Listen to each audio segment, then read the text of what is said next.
우리는 보통 정신질환이 들면 정신과를 찾아가거나 때로는 심리치료를 받기도 합니다. 오늘 본문은 사울에게 일어난 일을 다루고 있습니다.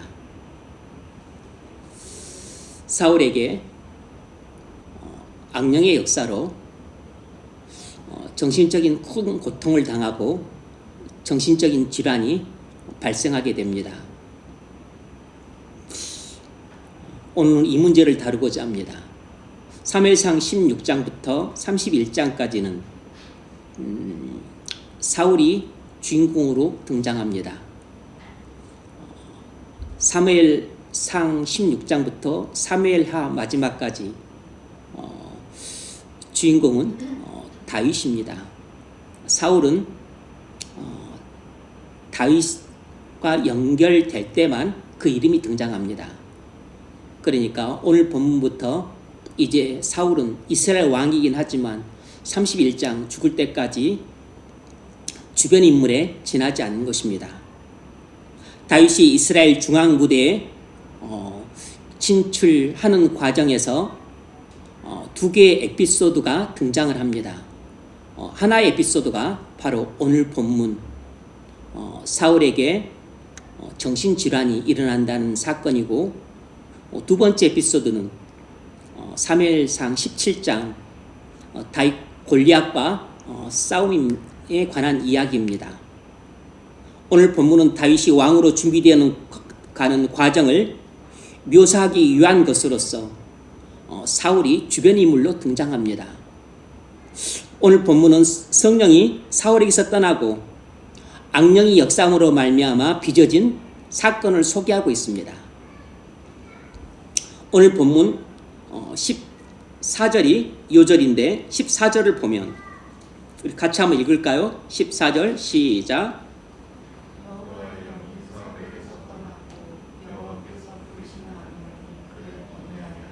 아멘. 여기서 여호와의 영이란 성령을 가리키고, 그리고 여호와께서 부리신 악령이란 사탄에게 속한 영을 가리킵니다. 말 그대로 악한 영인데 하나님이 지배하시고 통제할 수 있는 악한 영이란 뜻입니다. 그동안 사울에게 임했던 성령이 사울에게서 떠나고 그 대신 악령이 사울 위에 임했습니다. 사울이 40살의 왕으로 기름 부음 받을 때 임했던 성령이 20년 동안 사울이 불신 가운데 불순종함으로 말미암아 성령이 떠나고, 그리고 그의 나이 60세가 되었을 때 성령이 떠남과 동시에 악령이 사울에게 임하기 시작한 것입니다. 무서운 일이죠.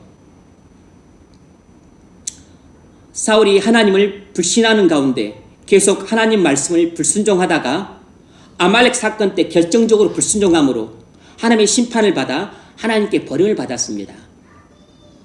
15장 23절 하반절을 보면 왕이 여호와의 말씀을 버렸으므로 여호와께서도 왕을 버려 왕이 되지 못하게 하셨나이다 라고 하나님의 사울의 계속되는 불순종에 대한 하나님의 심판을 선언해요. 그 결과 20년 동안 사울에게 임했던 성령이 떠나고 그동안 임하지 않았던 악령이 사울에게 임하기 시작한 것입니다. 다음 시간에 좀 더 자세하게 다루겠지만 구약시대에는 신약시대와 다르다고 말씀드렸습니다. 지난주 금요일에 로마서를 공부할 때 말씀드렸던 것처럼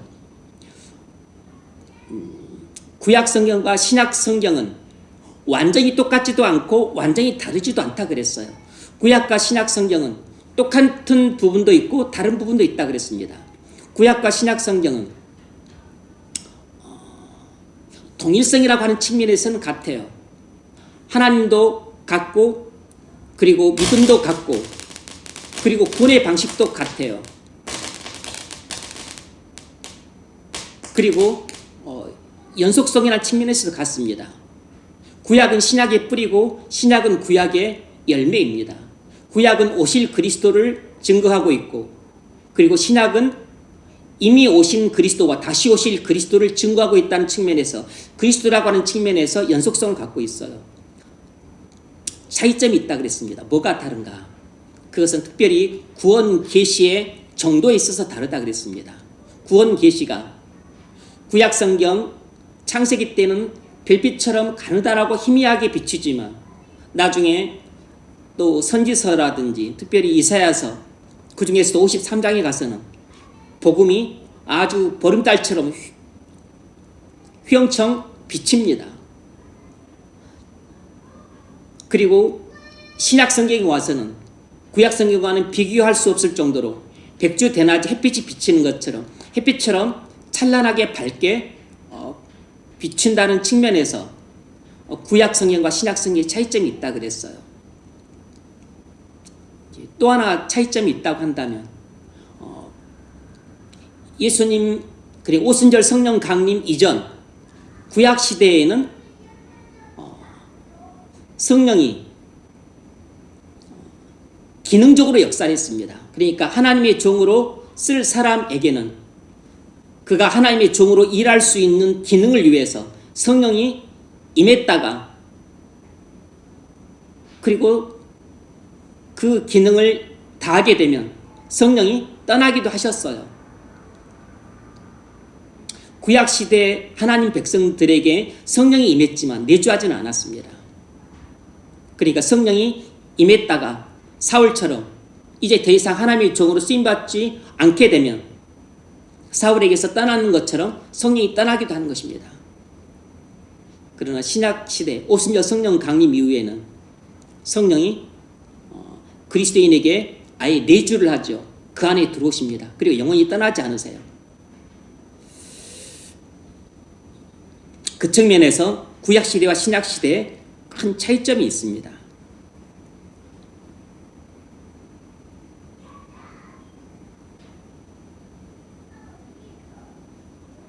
(20년) 동안 임했던 성령이 사울에게서 떠나고 그 대신 악령이 사울을 찾아와 괴롭게 했습니다. 그래서 사울은 우울증과 분노와 망상 같은 심각한 증상이 시달렸어요. 이런 증상은 사울에게 찾아온 악한 영의 역사로 일어난 것입니다.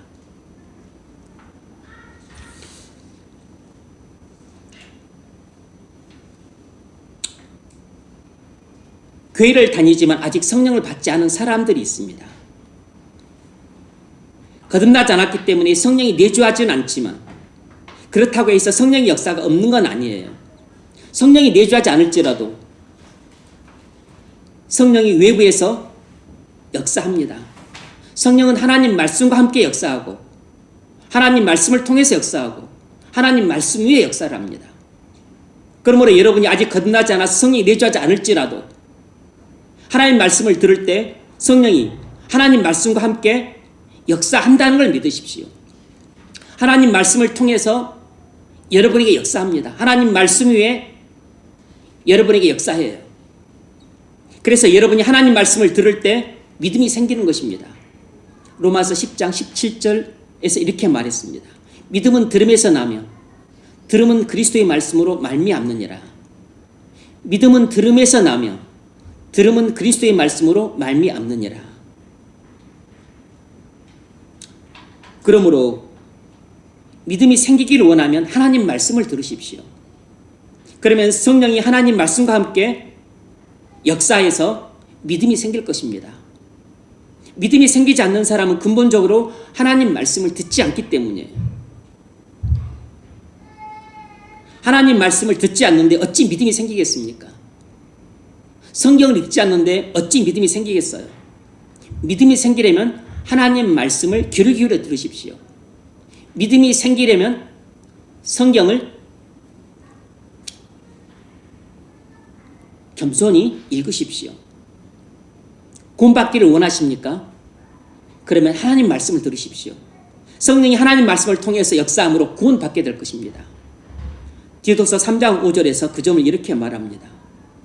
우리를 구원하시되 중생의 씻음과 성령의 새롭게 하심으로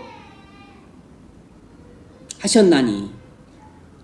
우리를 구원하시되 중생의 씻음과 성령의 새롭게 하심으로 구원하셨다는 것입니다. 무슨 말이죠? 말씀을 통한 성령의 역사로 구원받게 된다는 것입니다. 성령께서 말씀을 통해 역사하심으로 우리가 구원받게 된다는 것이에요. 여러분, 은혜 받기를 원하세요? 그렇게 지기를 원하십니까? 그러면 하나님 말씀을 들으십시오. 성령이 하나님 말씀 위에 역사할 것입니다. 시편 51편 10절에서 다윗이 이렇게 말합니다. 하나님이여, 내 속에 정한 마음을 창조하시고 내 안에 정직한 영을 새롭게 하소서. 하나님이여, 내 속에 정한 마음을 창조하시고 내 안에 정직한 영을 새롭게 하소서. 무슨 말이죠? 지금 다윗은 죄 사함을 주셔서 거룩하게 해달라고 강구를 하고 있습니다. 죄 사함을 주셔서 거룩하게 해달라고 강구하고 있어요. 그런데 그 죄 사함과 함께 거룩하게 하는 일을 누가 하는 거죠? 성령이 하시는 것입니다. 성령이. 그래서 다윗은 나를 주 앞에서 쫓아내지 마시며 주의 성령을 내게서 거두지 마소서라고 강구하고 있는 것이에요. 나를 주 앞에서 쫓아내지 마시며 주의 성령을 내게서 거두지 마소서. 다윗은 자신이 왕으로 부름받을 때 성령이 자신에게 크게 감동되었고 성령이 자신에게 임했다는 것을 알았습니다. 다윗 자신도 알았어요. 그런데 지금 다윗이 밧세바와 간음을 통해서 하나님께 책망을 받고 그리고 징계를 받았어요. 지금도 징계를 받고 있는 중입니다. 그래서 지금 다윗은 참회하는 기도를 하면서 하나님께 간구하기를, 자기를 하나님 앞에서 쫓아내지 말아달라는 것입니다. 사울처럼, 사울이 그랬다는 것을 다윗은 알고 있거든요.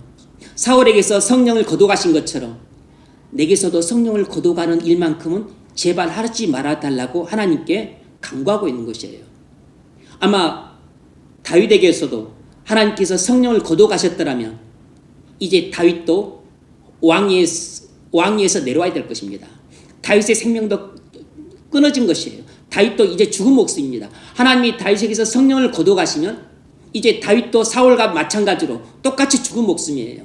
살았다는 이름만 가졌으면 실상은 죽은 자가 됩니다. 유명무실한 사람이 되는 것이에요. 마찬가지로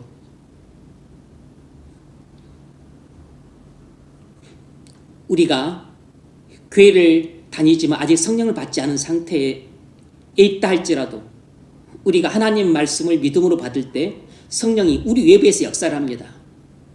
하나님 말씀과 함께 말씀을 통해서 말씀 위에 역사를 해요.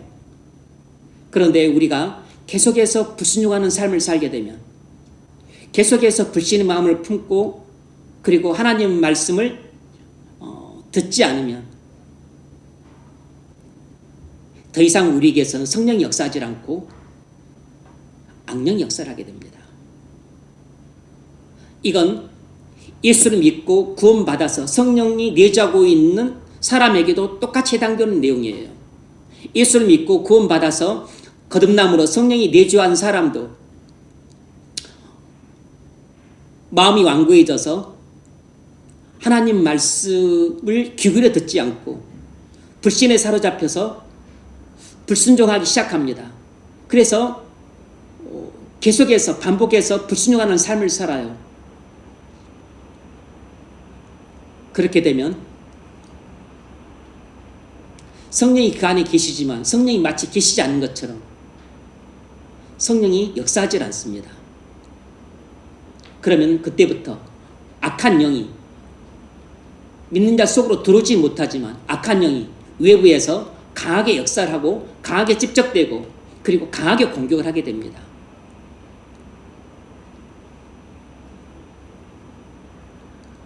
그렇게 되면 이 문제는 사실 그냥 다음 주에 다룰 것입니다.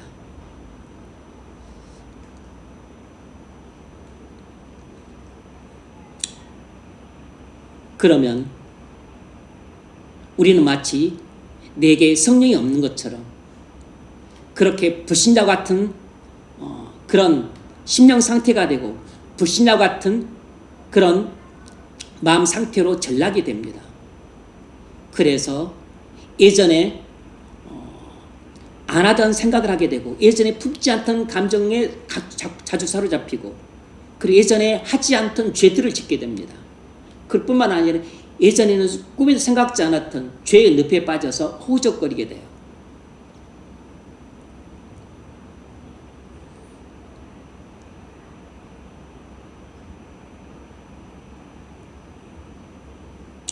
우리가 어떻게 회개를 할 수 있을까요? 우리가 어떻게 걸어가게 될까요? 하나님 말씀을 들을 때 성령이 하나님 말씀과 함께 역사함으로 우리가 회개를 하게 되고 거룩하게 됩니다. 우리가 하나님 말씀을 들을 때 성령이 말씀과 함께 역사를 하고 말씀을 통해서 역사를 하고 말씀 위에 역사를 함으로 우리가 회개할 수 있는 것이에요. 그러므로 우리가 성령이 내주하지 않을지라도 하나님 말씀을 믿고 신앙생활을 하는 동안에는 성령이 우리 외부에서 역사하고 있다는 것을 기억하셔야 됩니다. 성령이 하나님 말씀과 함께 말씀을 통해서 말씀 위에 역사하기 때문에 하나님 말씀을 겸손히 듣는 사람들에겐 성령이 역사하셔서 믿음이 생기는 것입니다. 은혜를 받는 것이에요. 회개를 하는 것입니다. 구원을 받는 것이에요. 거룩하게 되는 것입니다. 그런데 아직 성령을 받지 않은 사람들이 사울처럼 하나님 말씀을 듣고도 계속 불신의 마음을 품고 불순종하는 삶을 살게 되면 성령은 더 이상 여러분 외부에서 역사하기를 멈추고 그 대신 악령이 찾아와서 외부에서 역사하기 시작합니다.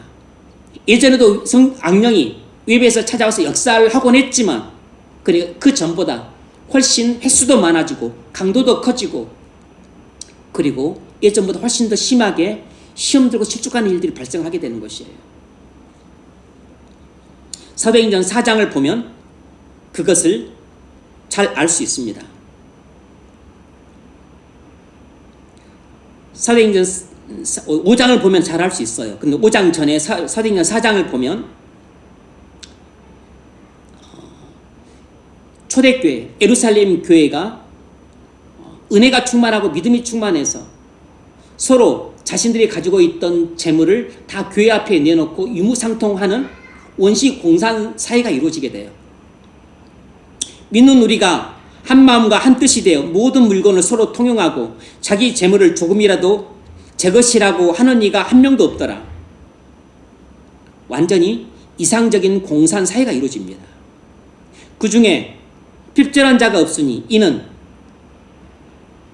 밭과 집 있는 자는 팔아 그 판 것의 값을 가져다가 사도들의 발 앞에 두매 각 사람이 자기의 필요를 따라 가져갔더라. 예루살렘 교회가 사도들의 가르침을 따라 자기의 소유를 팔아 전부 하나님께 바치고 필요한 만큼 가져다 썼습니다. 그런데 아나니와 삽비라가 이 말씀을 듣고 자기들도 그렇게 하는 척 흉내를 냈어요. 자기들 땅을 팔아 일부를 감추고 전부를 내놓는 것처럼 거짓말을 했습니다. 그들이 주후 30년 오순절 성령 강림 이후에 예루살렘 교회가 세워졌어요. 그런데 그들이 복음을 듣고 교회 다닌 지 1년도 안 된 초신자 상태였습니다. 하지만 신앙생활을 할 때는 성령이 외부에서 하나님 말씀과 역사를 했습니다. 그래서 이 아나냐 삽비라 부부도 이 예루살렘 교회에서 즐겁게 신앙생활을 했고 그리고 당시 극심했던 핍박과 위협을 그들도 이겨냈고 그리고 또 그 신앙생활을 함으로 말미암아 그들이 받게 되는 경제적인 손해도 감당하면서 그들은 교회 생활을 잘하고 있었어요. 그런데 그 부부가 사도들의 가르침을 듣고 하나님 말씀을 들을 때 땅값을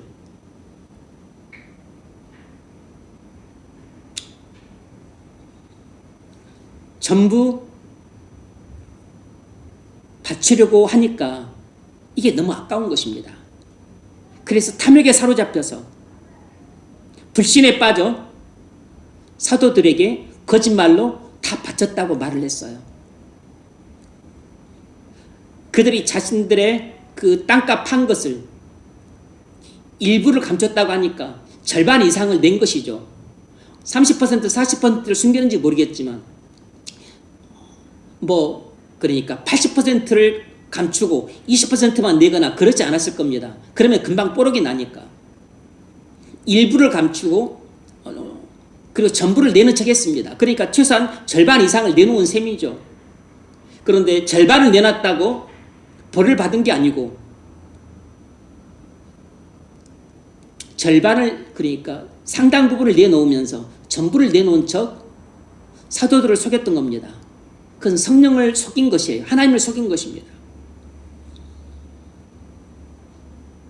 그래서 사도행전 5장 1절, 사도행전 5장이 이 아나니아와 삽비라 부부의 이 사건 이야기예요.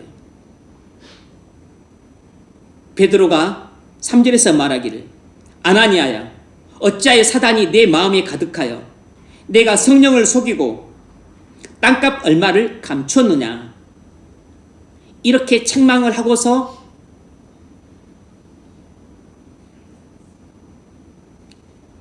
그리스도의 이름으로 명해서 성령이 그들의 혼을 취하게 가게 만듭니다. 그래서 아나니아가 베드로의 선포가 끝나자마자 그 자리에서 죽게 돼요. 그리고 3시간 후에 들어온 그의 아내 삽비라는 그 일이 일어난 줄도 모르고 자기 남편과 똑같이 베드로에게 거짓말했다가 성령을 속인 죄로 삽비라도 똑같이 죽게 됩니다.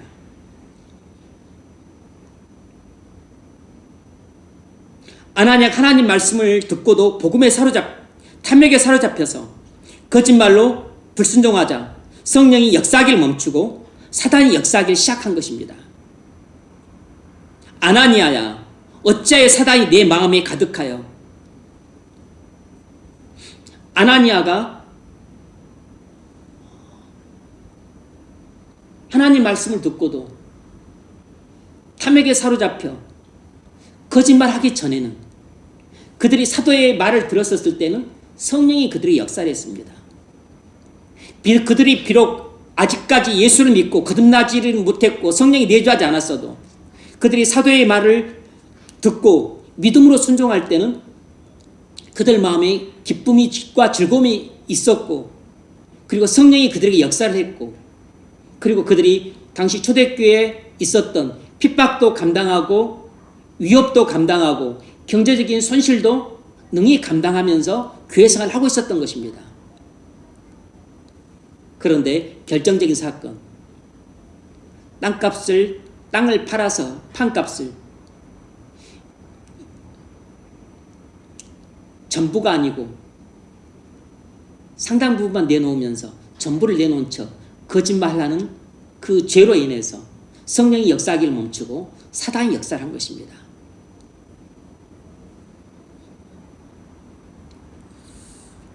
왜 이와 같은 일이 일어났을까요? 하나님께서 교회에 타산지석으로 삼기 위해서 아나니아와 삽비라 부부를 벌하신 것입니다.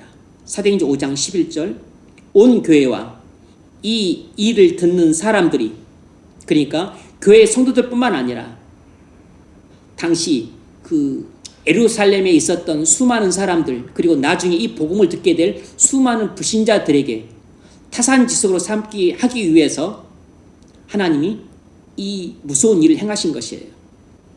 온 교회와 이 일을 듣는 사람들이 다 크게 두려워하니라.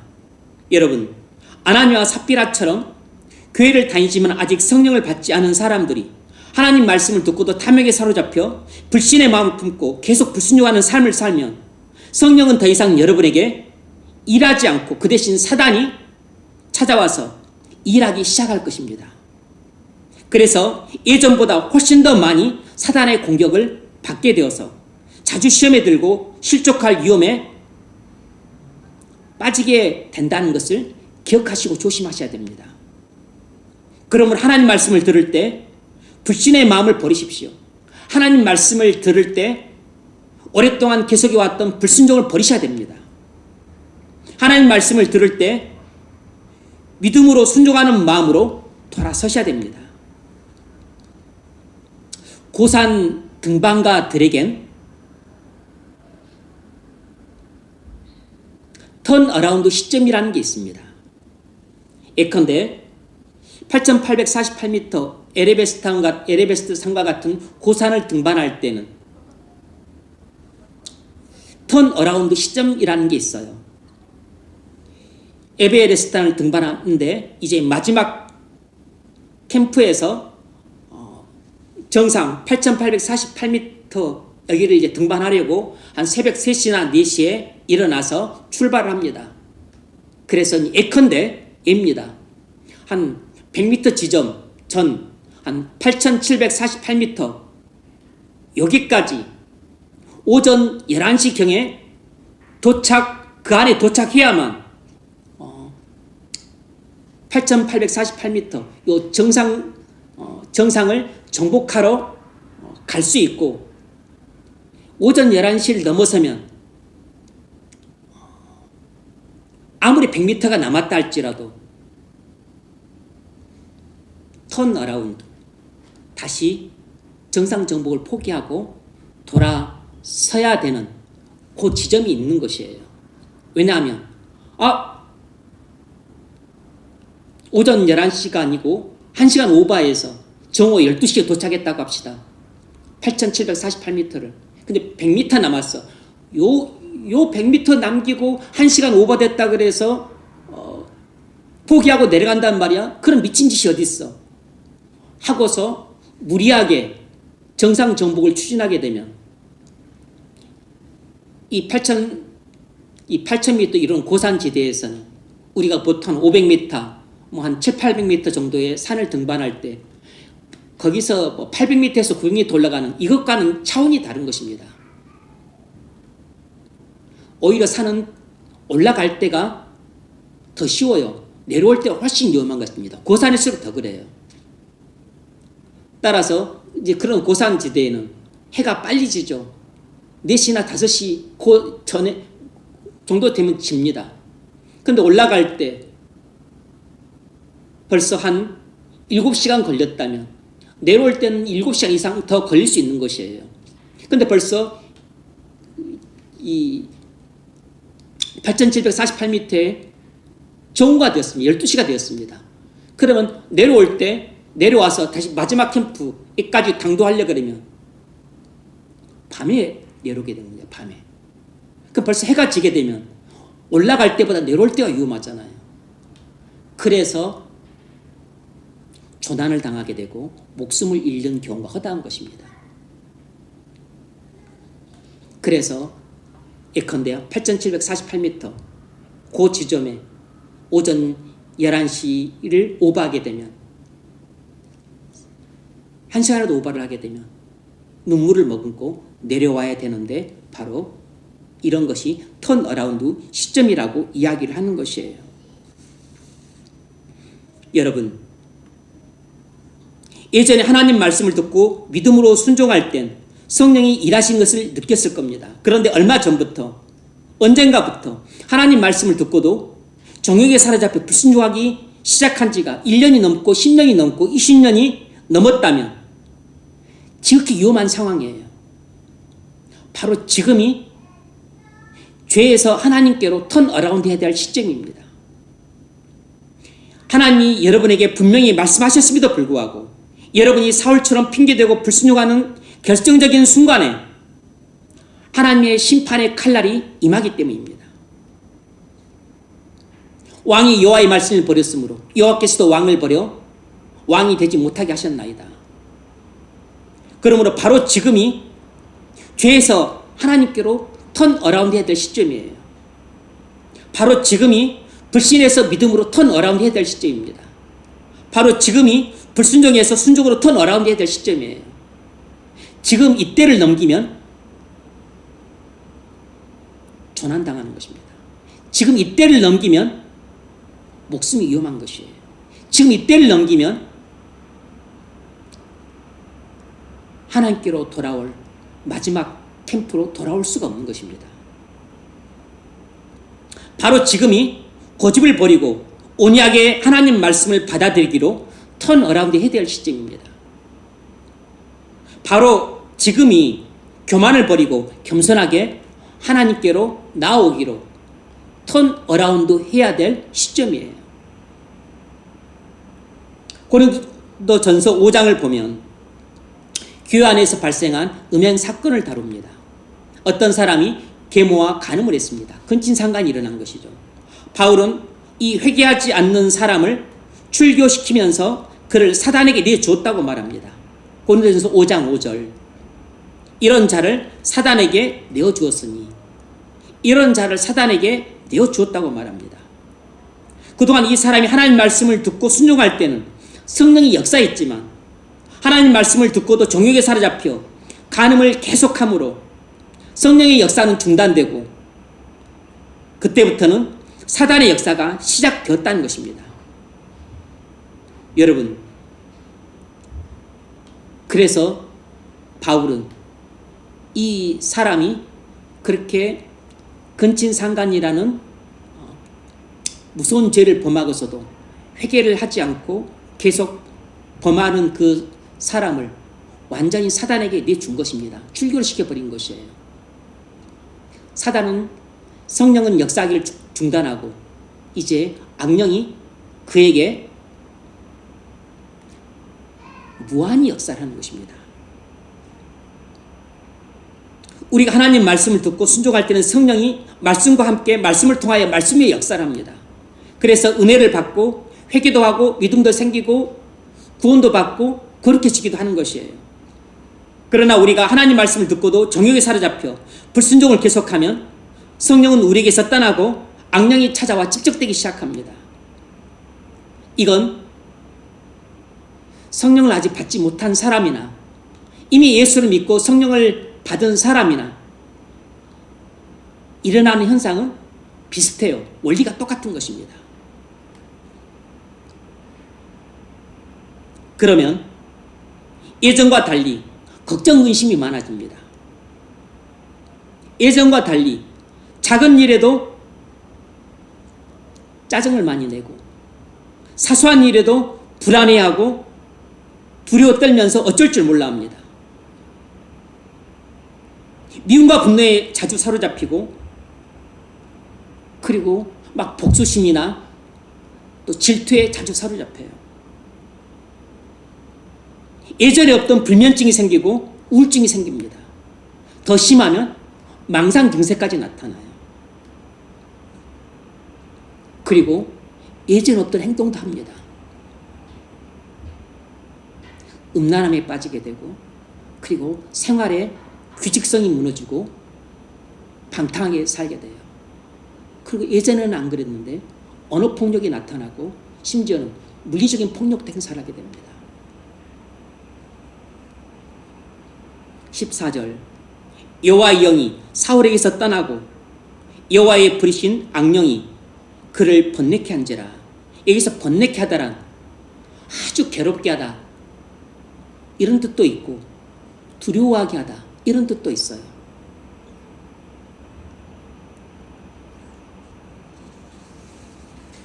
사울은 하나님의 심판의 도구로 사용된 악령의 역사로 극심한 정신적인 고통을 당하고 있었습니다.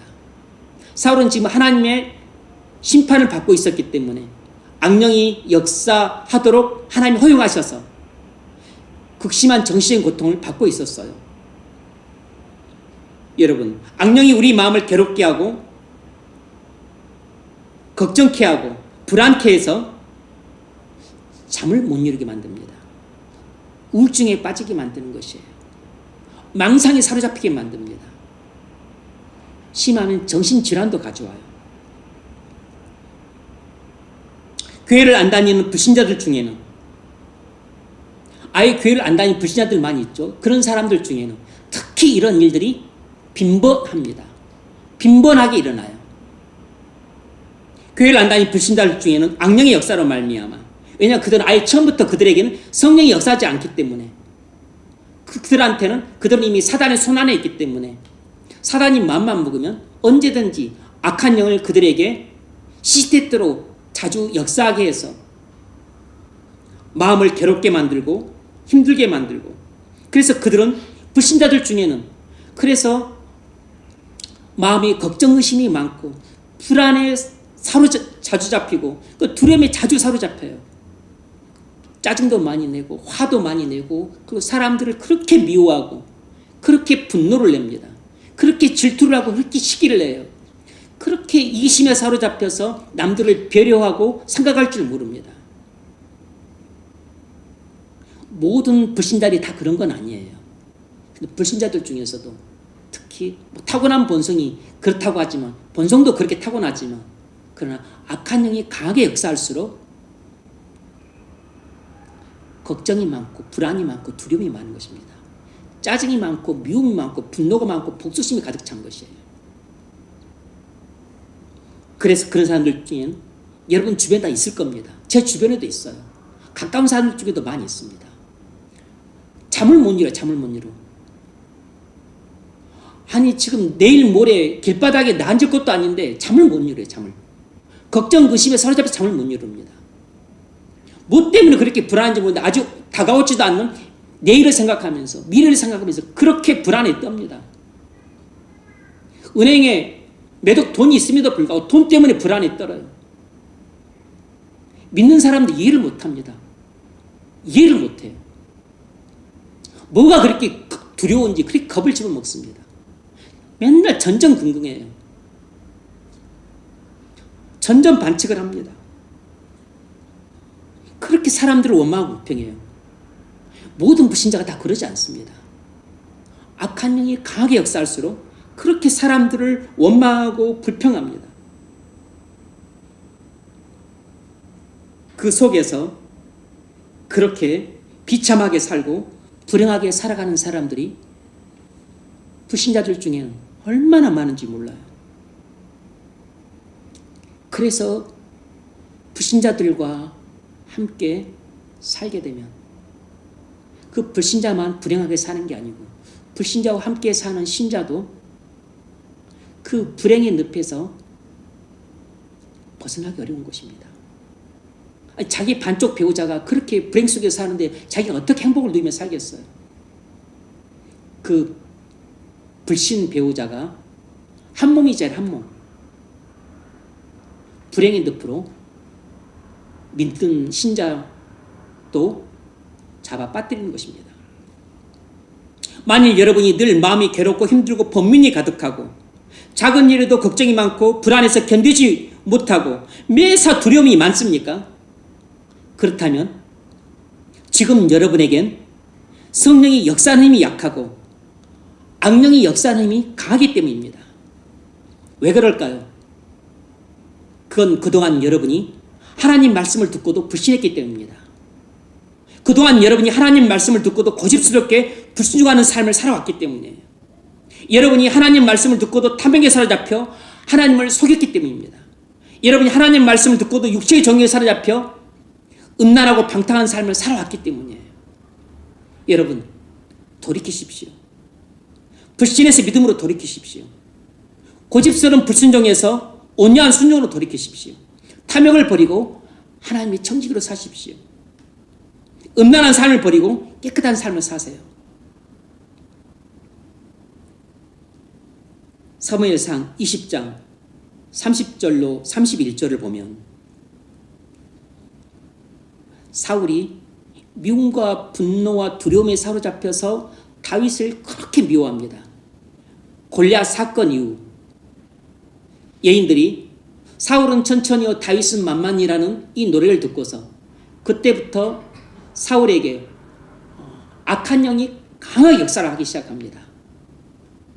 그래서 그때부터 사울이 질투의 화신이 되어가지고 그렇게 다윗이 하나님 백성들의 사랑받는 것을 질투를 해요. 그래서 미움과 분노에 사로잡혀서 다윗을 그렇게 미워하고 그리고 화를 내고 그리고 못 죽여서 안달을 합니다.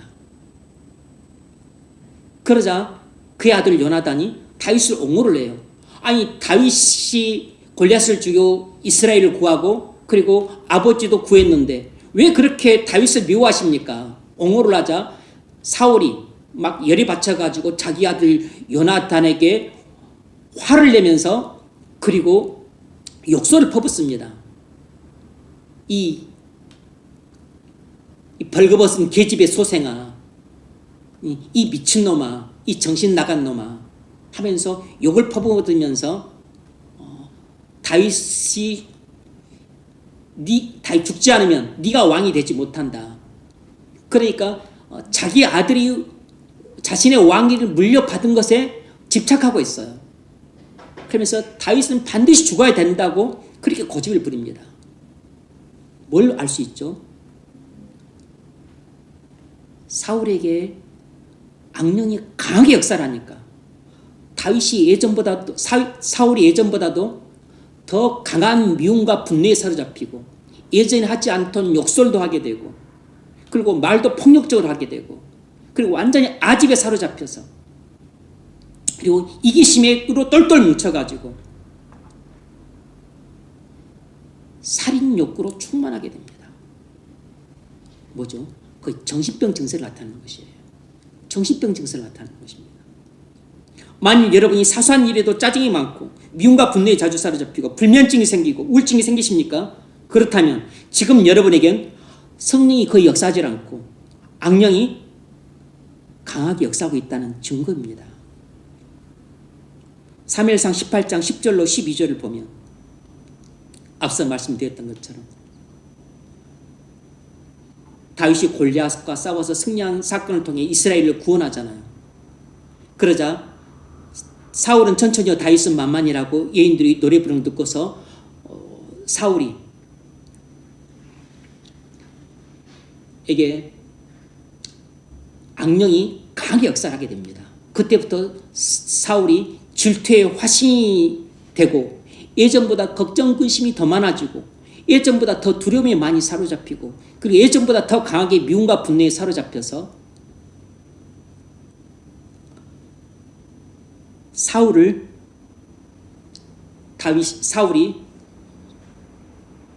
밤에 신뢰를 하는 야뇨까지 하게 됩니다. 예전에 하지 않던 일까지 하게 돼요. 밤에 신뢰를 하는 야뇨를 하게 되고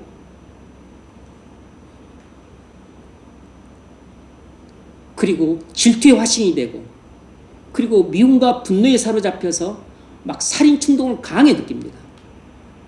그래서 본인이 통제하지 못할 정도로 곁에 있던 창을 꺼내서 그냥 다윗을 향해서 창을 2번이나 던집니다. 다윗을 그 자리에서 그냥 죽여버리려고 시도를 해요. 뿐만 아니라 29절을 보면 사울이 다윗을 더욱 두려워했다고 그랬습니다. 그래서 이 악령이 사울에게 역사하기 시작한 때부터 사울에게서 떠나지 않는 한 가지 부정적 용어가 뭐냐면 두려움입니다. 두려움. 사울은 60세부터 그의 나이 죽을 때 70세까지 성령이 역사하지 않고 이제 악령이 역사하기 시작한 이 10년 동안에는 사울은 일평생 걱정, 불안, 두려움 속에 살았습니다. 늘 두려움 속에 살았어요. 두려움이라는 단어가 떠나질 않습니다. 여러분, 우리에게가 불신에 빠지고 불순종하는 삶을 지속하게 되면 아직 거듭나지 않아서 성령이 받지 않은 그런 사람에게는 더더욱 성령이 역사하기를 멈추고 악령이 강하게 역사를 합니다. 무서운 일이죠. 근데 이미 예수를 믿고 구원받은 성도라 할지라도 그 안에 성령이 계시지만 불신에 빠지고 정욕에 사로잡혀서 불순종하는 삶을 오랫동안 살게 되면 마찬가지로 성령이 내주하시지만 성령이 역사를 하질 않아요. 그렇게 되면 악령이 외부에서 역사를 하게 되므로 사울처럼 그렇게 예전과 달리 걱정이 많아집니다. 그래서 늘 사소한 일도 불안에 떨어요. 뭘 해도 두려워합니다. 짜증이 많아지고 그리고 그렇게 화를 잘 내고 그리고 사람들을 그렇게 미워합니다. 그리고 자기밖에 모르고 그리고 고집이 세져요. 뿐만 아니라 좀 더 심해지면 밤에 잠을 못 잡니다. 생활도 완전히 무너집니다. 그리고 우울증에 빠지게 돼요. 훨씬 더 심하게 되면 망상 증세까지 나타납니다. 자살 충동도 많이 느껴요.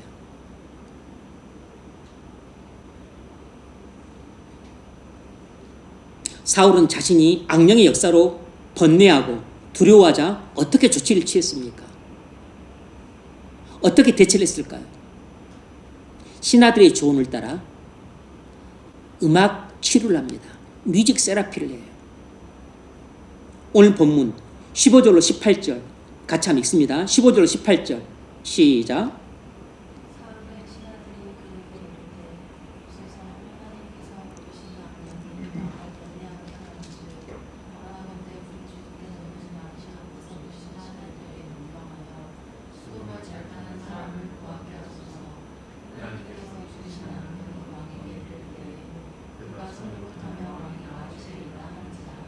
네, 17절 제가 읽습니다. 사울이 신하에게 이르되 나를 위하여 잘 타는 사람을 구하여 내게로 데려오라.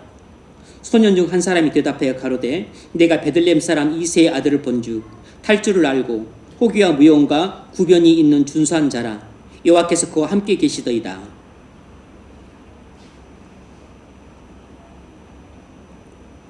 사울이 보이는 증상은 악령의 역사라는 것을 신하들이 알 정도로 증상이 심했습니다. 그런데 신하들은 그 증상의 치료법으로 음악 치료법을 권했어요. 뮤직 세라피라는 것이 오늘날에만 있는 게 아니고 그 당시에도 있었다는 사실이 되게 놀랍습니다. 제 1년 후배는 뮤직 세라피를 전공하겠다고 유학을 갔던 자매가 있었어요. 저는 뮤직 세라피라는 것을 그때 알았습니다. 이런 음악 치료법이 일시적인 효과는 있지만 악령의 역사로 말미암는 증상을 근본적으로 치료할 수는 없어요. 23절을 보면 하나님의 부리신 악령이 사울에게 이를 때 다윗이 수금을 취하여 손으로 탄즉 사울이 상쾌하여 낫고 악령은 그에게서 떠나더라. 이 말은 악령이 완전히 떠나서 사울이 정신적인 고통에서 완전히 해방되었다는 뜻이 아닙니다. 그 정신적인 악령의 역사로 말미암은 정신적인 고통이 일시적으로 멈췄다는 뜻이에요.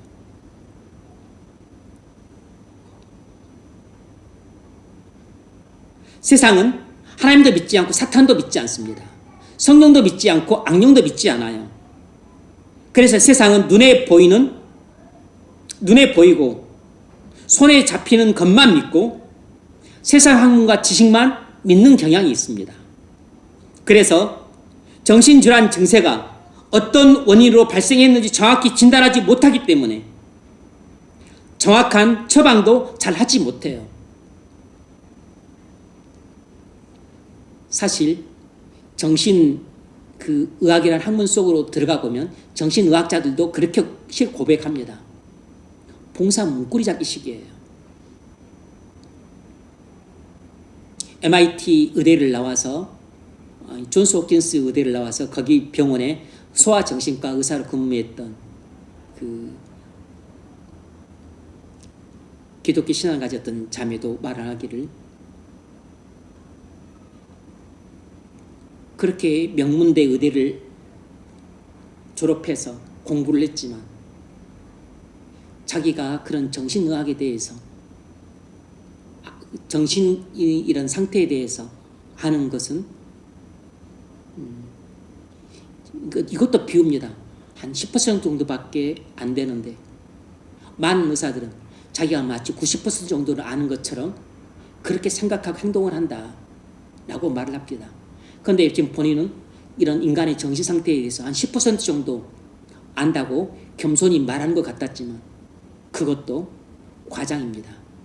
인간의 정신 상태에 있어 10% 정도를 아는 게 아니고 그보다 훨씬 퍼센티지가 낮습니다. 10%도 몰라요. 인간의 정신 영역은 완전히 미지 영역입니다.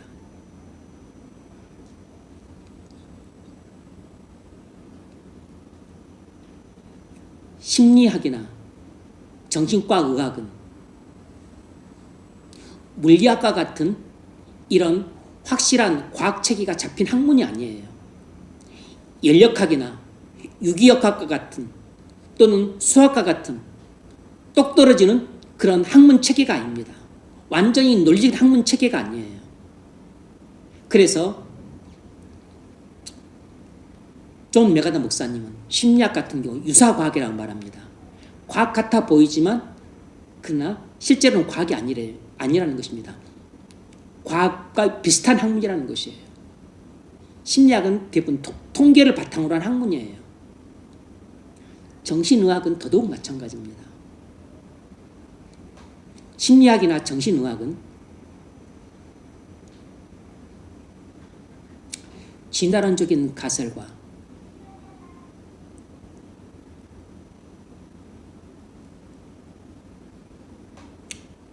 그리고 이런 진화론적인 가설을 바탕으로 해서 세워진 학문들이에요.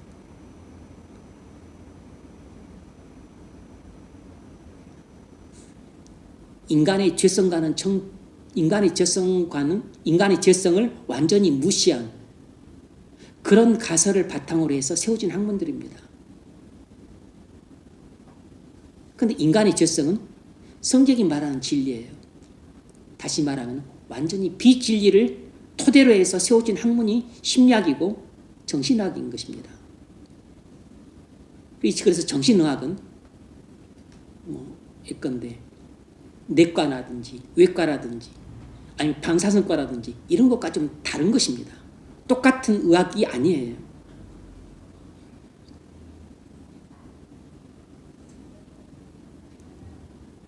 그래서 정신의학에서는 정신질환 증세가 약하면 음악치료나 미술치료나 놀이치료나 대화치료 같은 심리치료를 하고 증세가 조금 심하면 약물치료를 하고 더 심하면 입원치료를 합니다.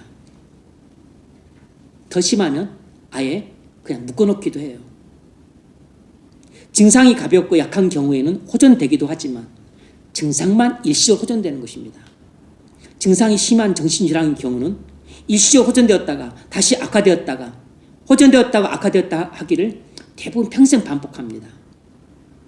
그러니까 근본적인 치료가 안 된다는 것을 그동안 정신과 치료의 역사가 입증하고 있는 것이에요. 여러분 중에 정신질환 증세가 치료된 사람 보셨습니까? 조울증 증세가 치료된 경우를 보셨냐고? 없습니다. 거의 없습니다. 그러니까 심리치료와 정신과 치료법은 일시적인 증상 완화 효과만 있을 뿐 근본적인 치료법이 되지 못합니다. 존 메가더 목사님이 우리는 그리스도만으로 충분하다라는 책에서 이렇게 말합니다. 잘 들어보십시오. 세속 심리학은 무신론적인 가설과 진화론적인 가설에 기초하고 있기 때문에 단지 피상적이고 1차원적인 차원에서 접근할 뿐이다. 이 말이 중요하죠. 세상의 심리학은 무신론적인 가설과 진화론적인 가설에 기초하고 있기 때문에 단지 피상적이고 일시적인 차원에서 접근할 뿐이다. 물론 심리학에 근거한 치료법들도 정신적인 충격을 완화할 수 있고 잘못된 행동을 어느 정도 교정해 줄 수도 있다. 일부 행동 교정에 효과가 있을 수 있다는 것입니다. 생리적인 원인에 의해 야기되는 정서적인 질환은 의학적인 치료를 통해 고칠 수도 있다. 하지만 본질적으로 영적인 문제들인 경우에는 이런 세상적인 심리적인 치료법이나 정신과적인 치료법으로는 치료되지 않는다. 영적인 문제들로 인해서 발생한 증상들의 경우에는 이런 세상적인 심리치료나 정신치료는 치료가 안 된다는 것입니다. 심리요법이나 정신요법은 영적인 문제들을 결코 해결할 수 없다. 심리요법이나 정신요법은 단지 어떤 행동을 피상적으로 교정할 수 있을 뿐이지 사람의 심령을 변화시키지는 못한다. 당연하죠. 심리치료와 정신과 치료로 어떻게 사람의 심령을 변화시킵니까? 사람의 심령은 하나님 말씀을 통해 성령만이 변화시키시는데 욥기 12장 24절로 25절은 이렇게 말합니다. 만민의 두목들의 총명을 빼앗으시고 그들을 취한 사람같이 비틀거리게 하시느니라. 무슨 말이죠? 하나님이 마치 자신들이 세상의 전문가라고 자랑하는 사람들, 그 사람들의 총명을 하나님이 다 무시하신다는 것입니다. 그래서 그들이 자신들의 학문과 지식에 취하게끔 만든다는 것이에요. 완전히 오늘날 시대의 전문가들을 향한 이야기 아닙니까? 오늘날 내가 심리치료 전문가요, 정신학 치료 전문가요 하는 사람들, 내가 상담 전문가요 하는 사람들, 그런 사람들의 총명을 빼앗으신다는 것이에요. 그런 사람들이 자기 학문에 도취되게 만들고, 자기 지식에 도취되게 만들고, 자기들이 세운 가설에 도취되게 만들어서 비틀거리게 만든다는 것입니다. 그래서 마치 자신들이 그런 인간의 정신에 대해서, 정신 상태에 대해서 마치 90% 정도로 아는 것처럼 그렇게 도취하게 만든다는 것입니다. 90%는커녕 10%도 모르고 10%는커녕 그보다 훨씬 아는 바가 빈약합니다. 하나님의 지혜는 사람의 지혜와는 비교가 안 될 정도로 광대하기 때문에 사람의 학문에 기반한 어떤 치료법도 성경에 기반한 심령의 치료법을 능가할 수 없는 것입니다. 아니, 비교 대상 자체가 안 된다는 것이에요. 무슨 말입니까? 이것이 바로 존 메가더 목사님이 우리는 그리스도만으로 충분하다라는 책에서 말씀하고 있는 내용입니다. 무슨 말이죠?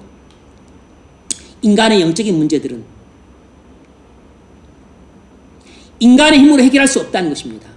심리학에 기초한 심리치료로 치료할 수 없고, 정신의학에 기초한 정신과 치료로 치료할 수 없다는 것이에요.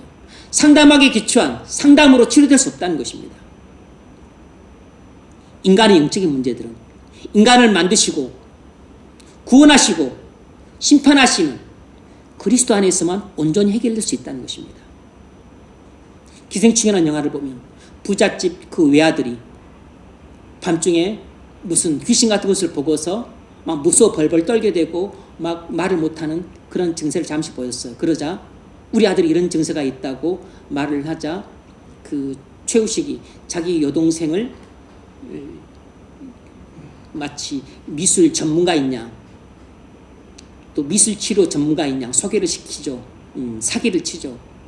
그래서 자기 여동생이 어디 미국의 유명한 미대를 나와서 지금 잠시 한국에 들어와서 또 심리 치료를 하고 있다, 미술 치료를 하고 있다라고 하면서 사기를 쳐서 아주 고액을 받아냅니다.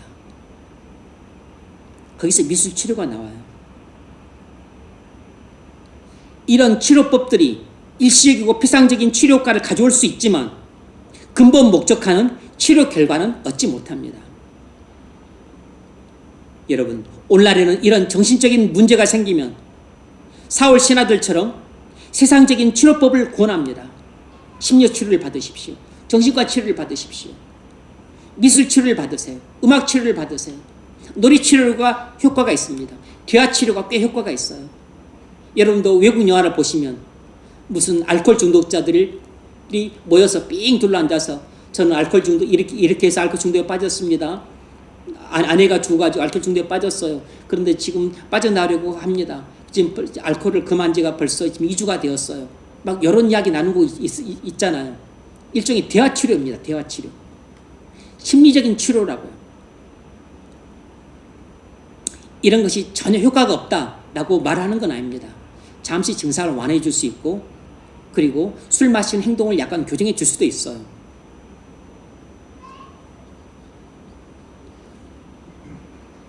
그래서 우린 정신적으로 고통을 당하고 불면증, 우울증으로 고생하고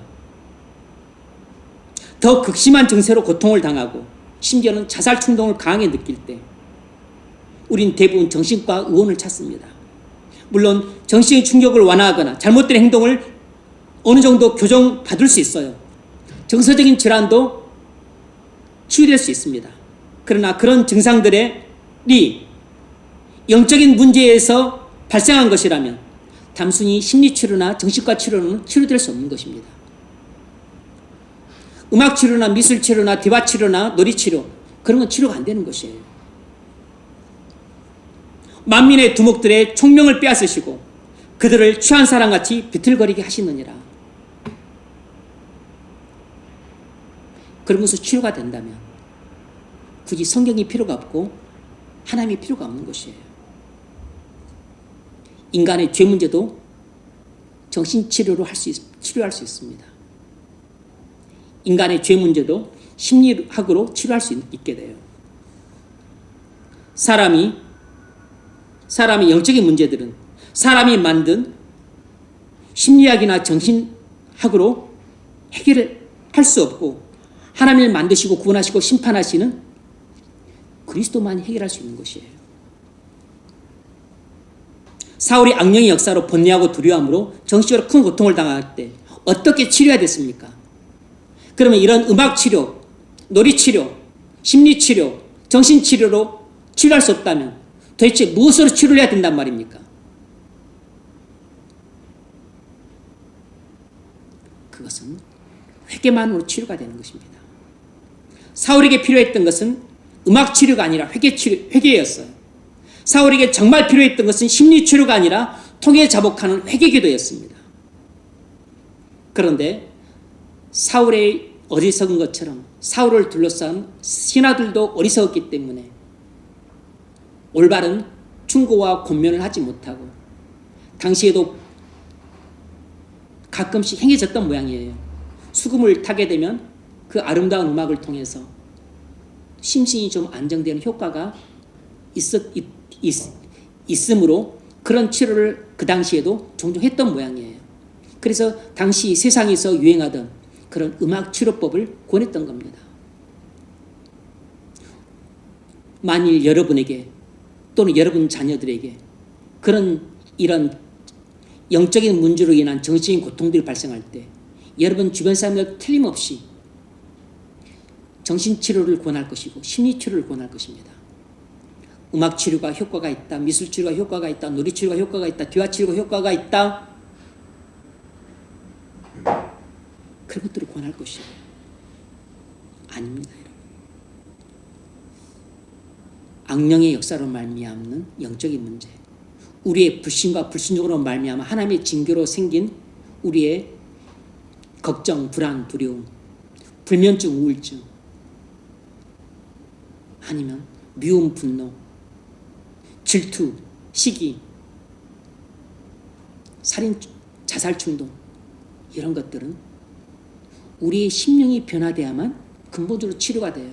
우리의 심령을 변화시킬 수 있는 것은 회개를 통한 성령의 역사입니다.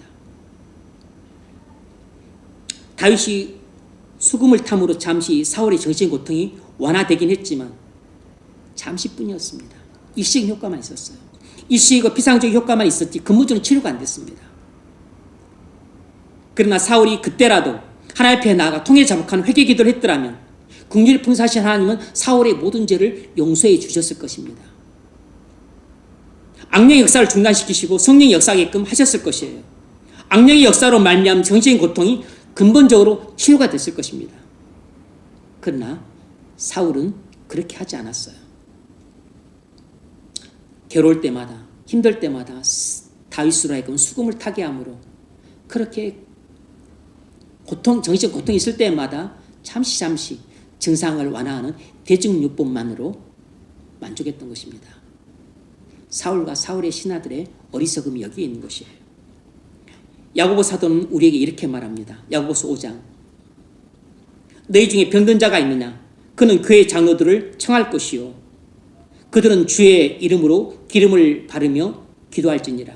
왜 당시에도 의원이 있었는데 병원을 가라 하지 않았습니까? 당시에도 의사가 있었어요. 의원이 있었습니다.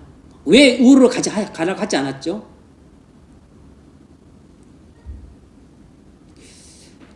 악령의 역사로 말미암는 질병뿐만 아니라 일반적으로 우리에게 생긴 질병이라 할지라도 우리는 먼저 하나님 앞에 갖고 나가야 되는 것입니다.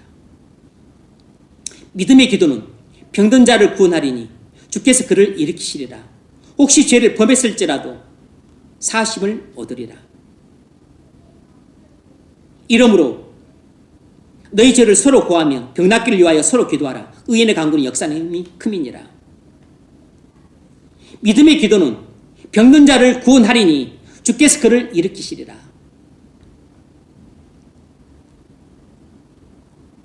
야고보 사도가 직접 한 이야기입니다. 하나님 말씀이에요. 믿음의 기도는 병든 자를 구원하리라. 주께서 그를 일으키시리라. 여러분, 평상시에 육체적 정신적으로 건강하다가 여러분이 생각하기에 하나님 말씀을 듣기만 하고 도무지 믿지 않고 도무지 순종하지 않고 살아서 하나님의 징계로 말미암아 성령이 내게 역사하기를 멈추고 악령이 내게 역사하기를 시작해서 예전에 없던 정신의 고통을 크게 느끼고 있다면 지금이 바로 하나님 앞에 나가야 될 때입니다. 지금이 바로 기도해야 될 때예요. 지금이 바로 죄에서 돌아서야 될 때입니다. 지금이 바로 죄에서 하나님께로 턴어라운드 해야 될 때입니다. 마음속에 가득한 걱정, 불안, 두려움을 어찌할 줄 모르고 불면증과 우울증으로 고생하고 미움과 분노와 질투에 사로잡히고 종종 자살 충동을 느끼고 심하면 망상에까지 사로잡히고 그리고 심지어는 몸에까지 증상이 나타납니다. 이상하게 몸이 아파요. 왜 그런지 모르겠어. 병원을 갔는데 병원에서도 정확한 원인을 진단은 못합니다. 그냥 단순히 스트레스 때문이라고 그래요. 단지 그냥 걱정 많이 하지 말라고 합니다. 신경성 때문이라고 말합니다. 이런 진단을 받고 있다면 그건 여러분의 계속되는 불순종 때문에 하나님이 징계하신 것입니다. 여러분이 고집스럽게 계속해서 하나님 말씀을 듣고도 불순종하는 길을 걷기 때문에 하나님이 사울처럼 그렇게 심판하셔서 성령이 여러분의 역사하기를 중단케 하고 악령이 하나님께서 부리신 악령이 여러분에게 역사하도록 허용하기 때문에 일어난 일일 수 있어요. 그러므로 지금이 바로 회개될 때입니다. 지금이 바로 통에 자복한 회개를 해야 될 때예요. 물론 필요하다면 정신과도 방문해서 진단 받아 보십시오. 이런 죄 문제나 영적인 문제가 아니고 어떤 단순한 정신적인 충격 또 어떤 킥현상 같은 어떤 행동 교정이 필요한 것 그러한 것이 있을 수 있기 때문에 필요하다면 정신과를 방문하시고 또 필요하다면 세상에 말하는 상담 전문가를 찾아서 상담해 보십시오. 왜냐하면 이런 문제로 존 메가더 목사님이 섬겼던 그레이스 커뮤니티 처치가 이 문제로 소송을 당한 적이 있어요. 어떤 청년이 정신적으로 큰 고통을 당하고 자살 충동을 느꼈을 때 그 교회 목사님들이 상담을 하면서 그래서 정신과 그 진료도 권했습니다. 그리고 그도 정신과 그 진료도 받고 또 상담가도 만나 상담을 했었어요. 하지만 그가 끝내 살기를 포기했습니다. 극단적 선택을 했어요. 그 사건으로 인해서 그 유족들이 교회를 상대로 소송을 했습니다. 캘리포니아 주에서만 그 대법원까지 갔어. 캘리포니아 주 대법원까지 갔습니다. 30일 했습니다. 그것도 포기를 안 하고 연방 대법원까지 4번을 지금 상고를 했어요. 근데 모두 승소했습니다. 그리스 커뮤니티 교회가. 왜냐하면 그 교회가 올바르게 처신했을 뿐만 아니라 정부는 교회의 신앙적인 일에 직접 개입할 수 없다는 미국의 수중헌법 제1조에 해당되었기 때문에 교회는 일정한 정도의 기독교 신앙의 근거에서 상담할 수 있는 그 영역을 허용해 준 것입니다. 그렇다 그래서 근데 이제 세상 법에서는 그런 문제가 있었을 때는 상담가에게 그리고 또 세상이 말하는 소위 전문가들에게 오늘 성경의 말을 하자면 만민의 두목들에게 가보라고 법적으로 권해야 됩니다. 그래서 제가 여러분들에게 혹시 그런 문제가 있다면 지금 전문가를 찾아가서 진단 받아보라고 권하는 것이에요. 그러나 많은 경우는 영적인 문제라면 전문가를 찾아가도 해결 안 됩니다. 그건 말씀과 성령을 통해서 해결되는 것이에요.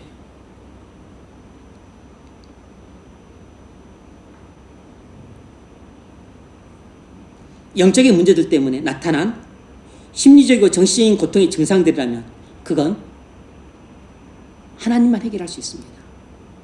성령께서 말씀을 통해서 해결할 수 있어요. 그러므로 영적인 문제들 때문에 생긴 심리적이고 정신적인 고통과 질환들을 전부 하나님 앞에 갖고 나오십시오. 그리스도 안에서 충분히 해결할 수 있습니다. 우린 그리스도 한 분만으로 충분해요.